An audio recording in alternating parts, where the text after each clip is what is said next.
chegamos como a uns mínimos que consideramos as 4 especialistas, que fomos Bea Busto, Rafael Quintía, Félix Castro máis eu, chegamos como a un consenso, uns mínimos que nos parecían imprescindibles. En calquera caso, entregamos o informe e 2 anos despois, o pasado 10 de outubro, publicábase no DOGA este novo procedimento para declarar Vic a un ben diferente, que é a música e o baile tradicionais de Galicia, que é o que vimos falar hoxe. O primeiro que fixemos foi xuntarnos un colectivo para, visto que o texto era unha atrapallada, pois ofrecerlle ao colectivo, que somos todos que estamos aquí, todas que estamos aquí, bueno, pois unha proposta sobre a cal eles vos poidades ver que cousas concordades para facer as vosas alegacións, que é o que nos parece máis importante, alegarmos. Por que alegar? Pois, diante das problemáticas que se poden derivar desta aprobación dun texto legal o que llevemos tantas eivas, é ese un dos motivos fundamentais polos que quixemos xuntarnos para facer as nosas alegacións e facer as públicas tamén, e facer pública esta problemática. O procedimento de incoación presenta irregularidades. Este é o primeiro que hai que dicir resumidamente. E nós merecemos transparencia, merecemos cuidado e a posibilidade de participar. Por que digo de participar? Por que decimos participar?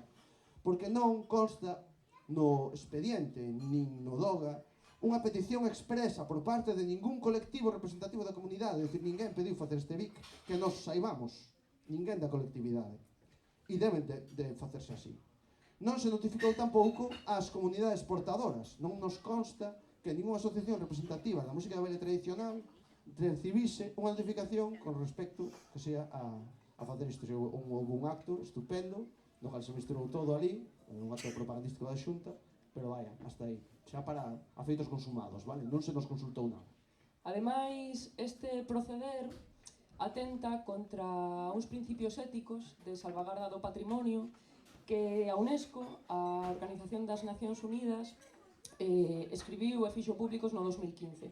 É a comunidade portadora, é dicir, somos nós, como bailadoras e músicas tradicionais, as que temos que decidir o que facemos co noso patrimonio. E logo o Estado ten que actuar en consecuencia, fornecendo das ferramentas legais que considere oportunas e que están reguladas pola Lei de Patrimonio para facelo posible.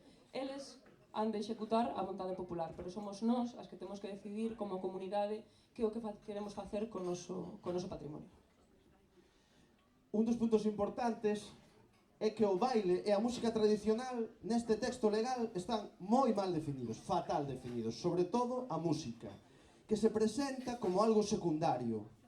Queremos recoñecernos no texto do BIC e pasa o seguinte: no anexo 1 explícase que son o xecto desta declaración BIC, que é o máis importante. Que é o xecto de declaración BIC? Que é o que vai ser BIC? E dice: a música e o baile tradicionais de Galicia en toda a súa ampla e rica manifestación que se organiza en 4 concrecións. E as concrecións son música tradicional, baile que se manifesta nas ruadas, bailes pautados e bailes que representan as recreacións e reconstrucción escénicas das agrupacións folclóricas. Eu, se vos digo bailes pautados, alguén entende a que se está referindo este DOGA? Claro, porque se nos di baile que se manifesta nas ruadas sabemos o que é, pero se nos di bailes pautados, é algo totalmente aleatorio que ni siquiera se explica, non se poñen exemplos. E logo a música tradicional, toda a música tradicional nun documento que vai declarar ben de interese cultural, a música tradicional galega son 3 liñas na definición de cales son os bens a protexer.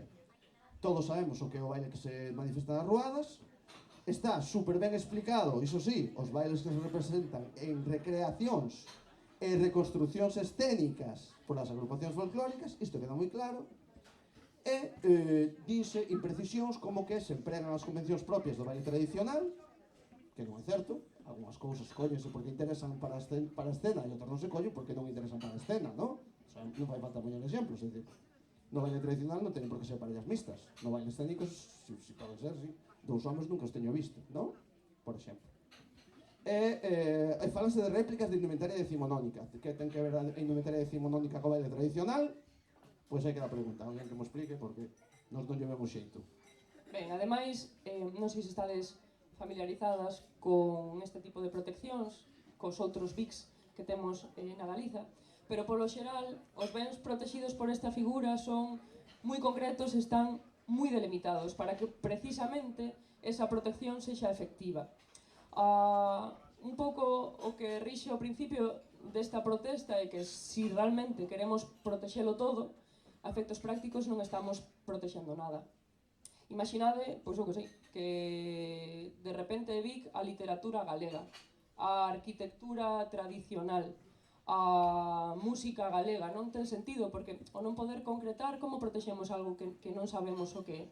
A lingua galega, en xeral, non ten demasiado sentido.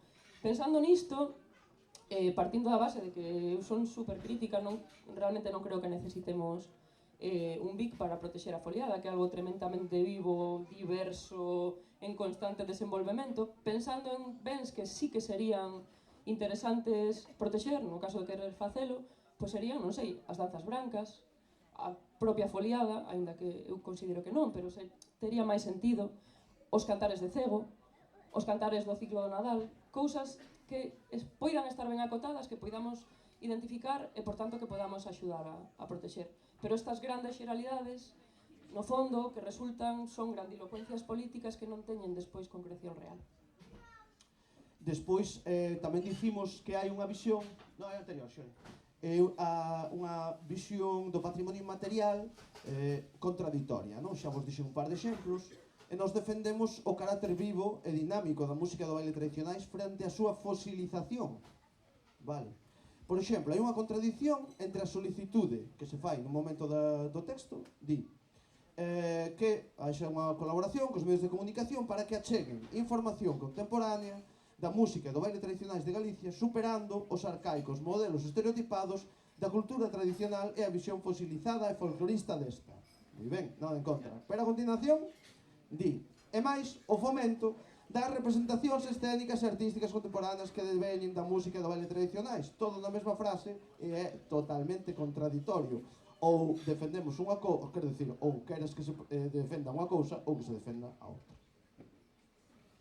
Ben, isto sucede así nesta última publicación do Doga, porque no fondo o que pasou é que fixeron un remexido dos dous informes que se levan feitos. Por un lado, aquel que fixera esta muller non experta, que se baseaba moito no que se describía nos cancioneiros, e por outro lado o informe que nos fixemos sobre a foliada. Parece que tiraron as follas ao aire e o que caeu en riba da mesa se puxo no Doga.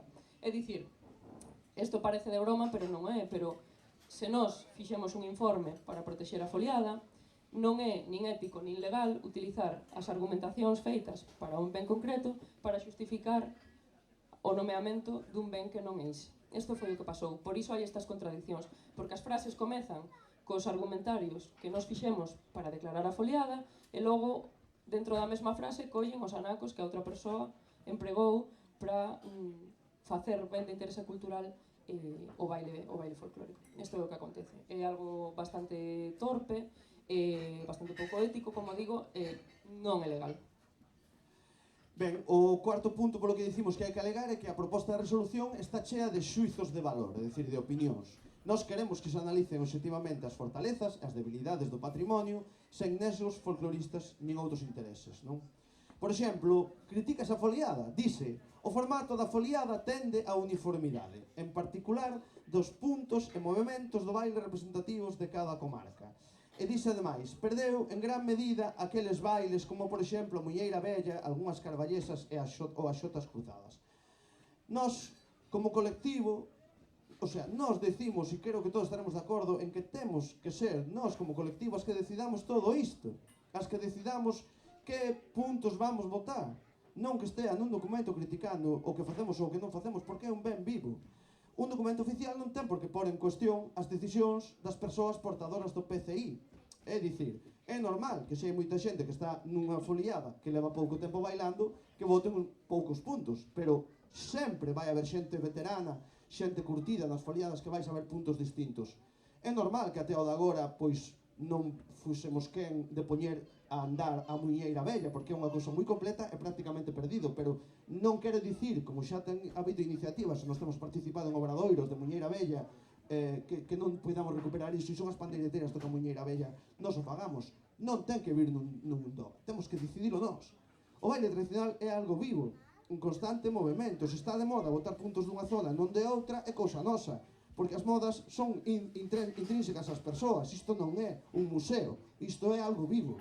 Se decidimos que debemos volver a bailar a Muiñeira Vella ou a Carballesa, que xa hai sitios onde se baila a Carballesa, ou a Muiñeira Corrida, porque que non se di nada dos agarrados tampouco, e a Muiñeira Corrida en poucos sitios se baila, e a Mazurca en poucos sitios se baila, pois son reflexións que como colectivo debemos de facer, e claro que as facemos, pero é cousa nosa, como colectivo de portadoras, e non ten que vir ningún organismo público a dicirnos que debemos ou non debemos bailar nas nosas foliadas xerales.